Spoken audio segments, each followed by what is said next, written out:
Church by the Sea, you have a very tired staff. If you don't know why, last weekend, we got everything out of this building. Everything. You know what you're sitting in? Everything, all right? And so we cleared that out, and our new carpet was going to come. And then we get this little message from our the guy who's in charge of this. There was an error at the manufacturing plant. Okay. And we're looking at, and then they say, oh, and you have asbestos underneath the tile. Okay. Like, what else? Is it hell going to drop down on us or what? I mean, it's just one of these things. So after all this work we've been doing, we got everything out, and the carpet was going to show. Then it didn't show. Then it was going to, anyway. And so we have this lovely fake wood vinyl down. But the good news is you can't get asbestos because it's now sealed. Okay, so that's always good, right? So happy Easter to you. We protected your health. And, okay, so they get this all together. They finished last night. It's 8 o'clock last night. I'm trying to go to bed because I got to get up really, really, really early today. 9 o'clock, man, I start getting all these text messages from the flooring guys. Hey, we want to show you this picture. Hey, look at this. Hey. And I'm going, shut up. Leave me alone, Anyway, so just to let you know, if you enjoy this vinyl stuff, you're probably not going to see it next week because our carpet's supposed to come. But that is what they told us last week as well, so we'll see. But anyway, that's why there's bubbles and stuff. So if you're a guest, you're going, my gosh, who put this down? The pastor? Yeah, it looks like it, because it's pretty weird. Okay, and then on top of that, is Meredith Fisher here? Okay, oh, good, yeah. Okay, she works in the office. She got married yesterday.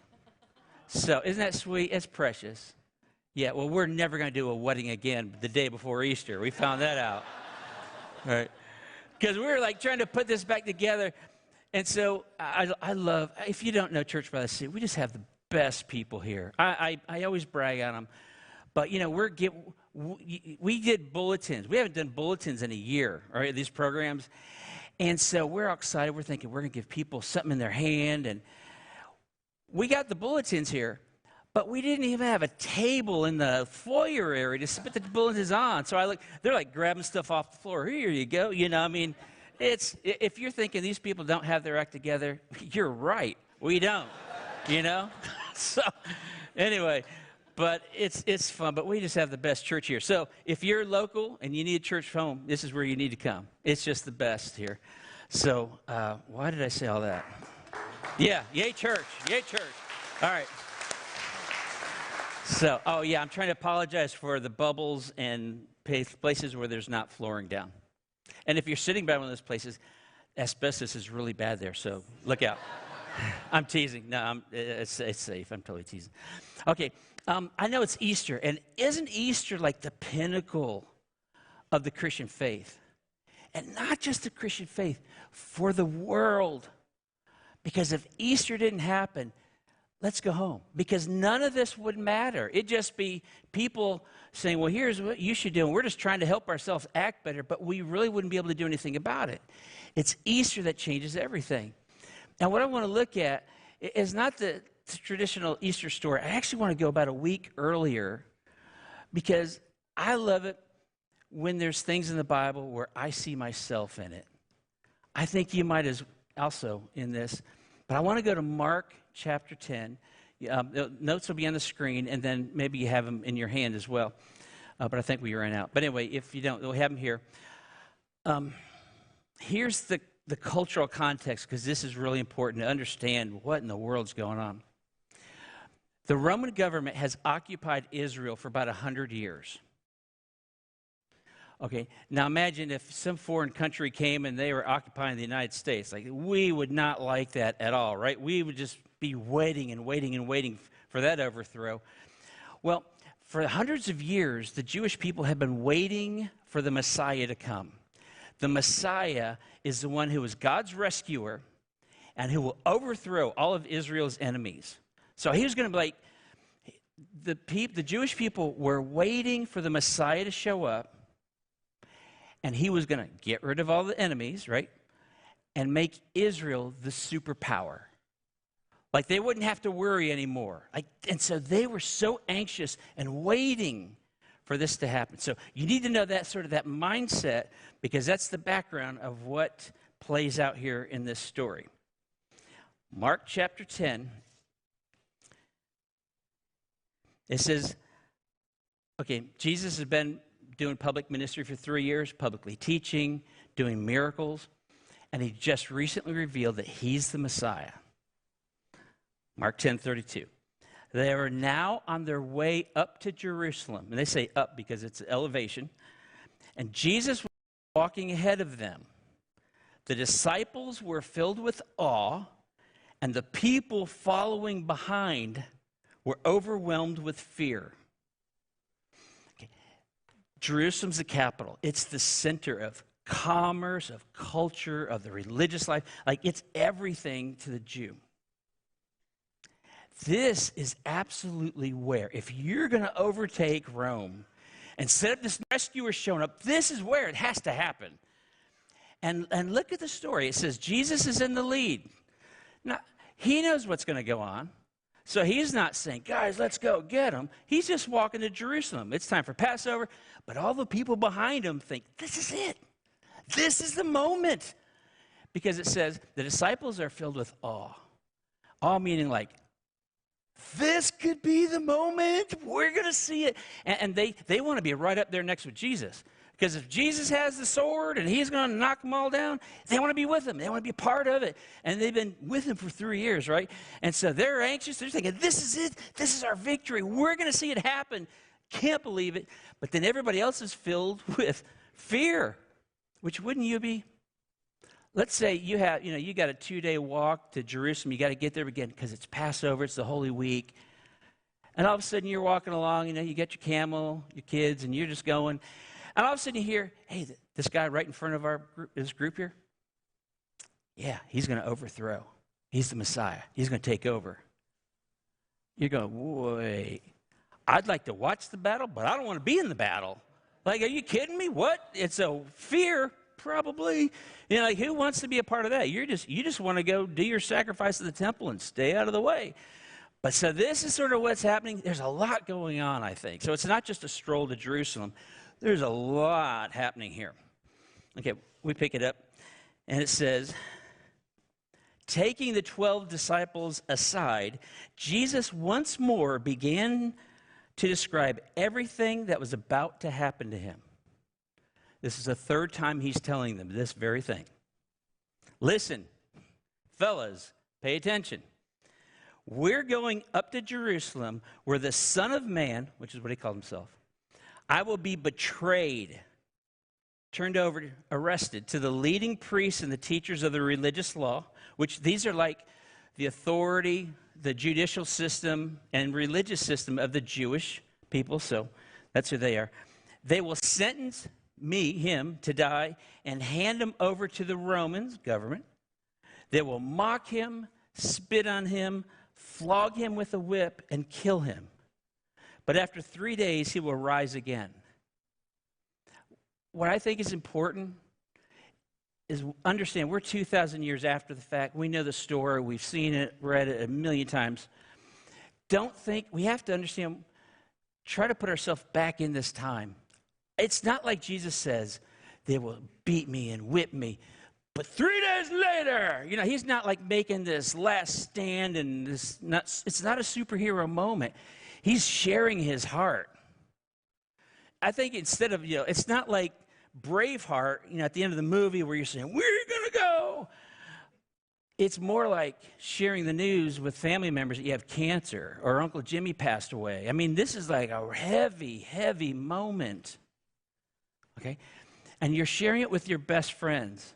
Shouldn't they empathize with you more than anyone? You're going to see how weird humans are, okay? Look at this. Then James and John, sons of Zebedee, came over and they said, hey, Jesus, teacher, we want you to do us a favor. Okay. They're like, hey, Jesus, we're really sorry to hear about that, the flogging, spitting, dying stuff. I mean, that's a bummer, right? But I got to tell you, we got a really good idea. We got a prayer request. Will you do that for us? Hey, it's just terrible, sad news, Jesus. Whatever, the stuff you were saying, we weren't really listening because while you were talking, we were really thinking, and we got a good idea. You want to hear it? I mean, how disconnected are they? Verse 37, here it is. Here's his great plan. When you sit on your glorious throne, we want to sit at the places of honor next to you, one on the right and one on the left.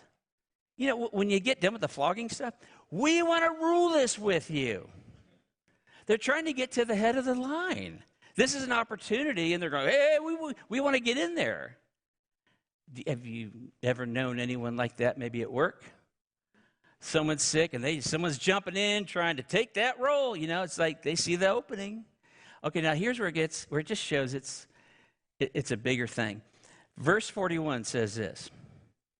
When the other 10 other disciples heard what James and John had asked, they were indignant. They were mad. Not because they were so insensitive to Jesus. They had the same idea. Like they wanted in on this, and these guys beat them to the punch. They were mad that they didn't get in line and get closer to Jesus before these guys too did. Isn't that something? Like Jesus shared, hey, this is heavy, what's going on with me, and everyone's worried about what position am I going to be in. It's probably happened to you. Everyone wants to be in charge. Here's what this is. It's in your notes. Here's what I wrote. There's a bullet point. It says the human heart is pre-wired for self-interest. I think the default setting for all of us is set on it's selfishness. Let's face it. It's self-interest, but that sounds way more mature than selfishness, right? Selfishness is such a childish thing. But I'm caring about myself right now. This is what you call it, self-interest. But think about it. When you're born, we don't even have words or vocabulary yet. But if we're hungry, we can sure make sure that they're going to jump to our needs, right? And we don't care what time of day it is. We want it done now, right? Aren't we like that? It's instinct. I mean, it's just how we are. And here's where it goes bad. I know all of us have felt the effects of someone else's self-interest. We've been betrayed, belittled, abandoned, just dismissed. Now, maybe not so much like Jesus where, we were flogged and we had the skin ripped off our back, but many of us have had our heart ripped out. Maybe we weren't physically killed, but we've had people who are trying to kill our marriage or our finances or our career. For some, assassinate our reputation, right? People will seek their self-interest. That's what drives them. It's what do I want to do? And what I want to show you today is that always is a bad choice. But yet we're wired that way. But yet Jesus offers something very different. Look what it says here in verse 42. Jesus called them together. He said, boys, come on, we got to have a meeting here. Because they're all fighting over who's going to be in charge. He says, and if you're into leadership at work or in some organization, here's a leadership principle here for you. You know that those who are regarded as rulers of the Gentiles lord it over them, and their high officials, meaning those that are really high in the leadership ranks, they exercise authority over them. Now, those are really nice words, but here's what it means. They dominate them, meaning they'll do whatever they want, but exercise authority means they will do whatever they want, even to the point of abusing others. Okay? They're actually two really big Greek words, and that's what it's saying. It's like, if you have authority, but there's no boundaries, there's no one keeping accountability on you, if it's not kept in check, it's going to hurt someone, even to the point of abuse. That's the human heart. That's what Jesus is saying here. Now, notice it says the Gentiles. Here's the big picture. Here's what it means. Gentiles are simply a reference to anyone who doesn't really care what honors God. It's those that follow their heart, that follow their self-interest. You know, it's not those that want to honor God, but instead they're asking, how do I get what I want? How do I accomplish that? And it's also someone who thinks that they're a little bit better than the others. Do you know anyone who thinks they're a little bit better than others? You know, you may not think you're better than everybody, but just most people, right? Yeah, and you're just a little special. You know, if you know anyone like that, here's like, take them to the doctor. Their doctor knows that they are not special, right? Isn't that the one person? Because even if your doctor is a personal friend, you are still a physical body that deals with the same issues as every other physical body. Has your doctor ever said, you know what, you are so special. You're amazing. You are so special, I don't even need to check your prostate. You're that special. Nope. Turn around.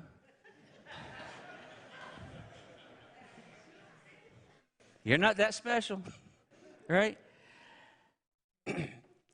And what Jesus is trying to say is, you know, it doesn't matter even your cultural background, but there's really two folks here, two different types. Those that are pursuing their self-interest or those that are pursuing what does God want? How do I honor God? And you know, here's just the point. If you follow your self-interest, you're going to hurt others. Bottom line. You know, the Pinellas County Jail right now is full of a lot of people that are hurting because they decided to do what they wanted to do last night.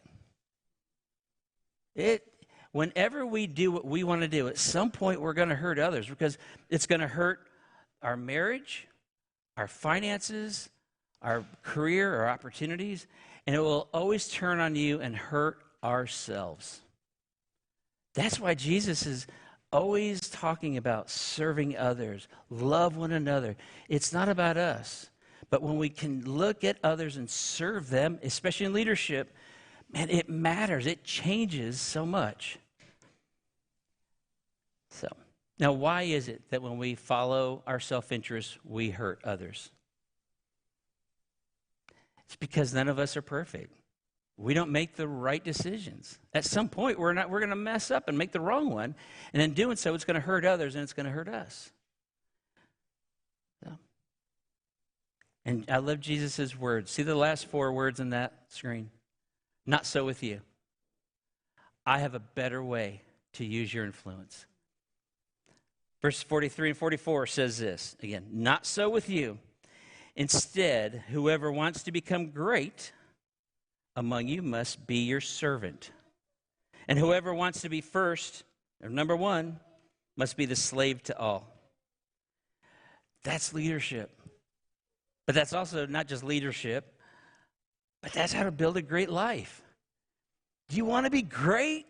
Serve others. If you're only serving yourself, then only you can say how great you are, and you know that's a lie. If you serve others, at least then there'll be someone else who'll say, you are great. You are the one who made a difference in my life.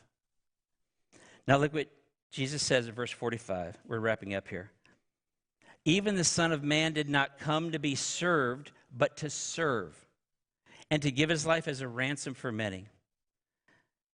Jesus, the Messiah, God's rescuer, didn't come to sit on a throne, but he came to serve you. You.